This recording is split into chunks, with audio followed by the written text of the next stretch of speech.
आपराधिक षड्यंत्र समान आशय प्रयत्न के मुख्य सेक्शन कौन कौन से हैं, चलिए उसको जानते हैं। पहला सेक्शन जो आता है वह आईपीसी की धारा 34 जो कि अब बीएनएस में हो गया है 3 सब क्लॉज 5, जिसका अर्थ होता है समान आशय, कॉमन इंटेंशन।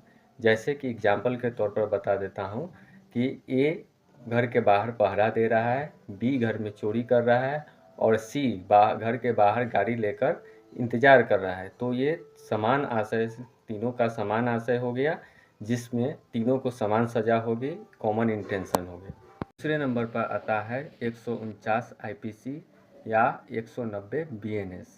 यह जो होता है गैर कानूनी सभा, अनलॉफुल असेंबली। एग्जाम्पल के तौर पर जैसे कि कोई 5 व्यक्ति मिलकर एक घर जलाने का इरादा करते हैं, लेकिन उसमें से कोई एक व्यक्ति घर में आग लगा देता है, तो इसमें पाँचों दोषी होंगे।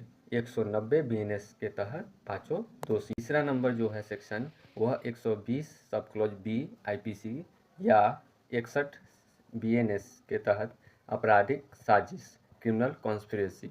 जैसे कि बैंक लूटने का इरादा रखना, किसी की हत्या करने का योजना बनाना या इरादा करना, यह क्रिमिनल कॉन्स्पिरेसी के तहत 120 बी आईपीसी या 61 बीएनएस के तहत साजिश। के आगे चौथा नंबर 511 आईपीसी या 62 बीएनएस, इसके तहत होता है प्रयास या अटेम्प्ट। जैसे कि कोई चोरी करने के लिए घर का ताला तोड़ता है, लेकिन घर से कोई चोरी नहीं कर पाता है और ना आभूषण मिल पाता है कोई, तो यह अटेम्प्ट का प्रयास हुआ, जो आईपीसी की सेक्शन 511 के तहत दंडनीय होगा या 62 बीएनएस। आपराधिक षड्यंत्र, दुष्प्रेरण और प्रयत्न जैसे मुख्य सेक्शन यही 4 मुख्य रूप से है। और भी सेक्शंस है, लेकिन मुख्य रूप से इन्हीं सेक्शन का प्रयोग होता है।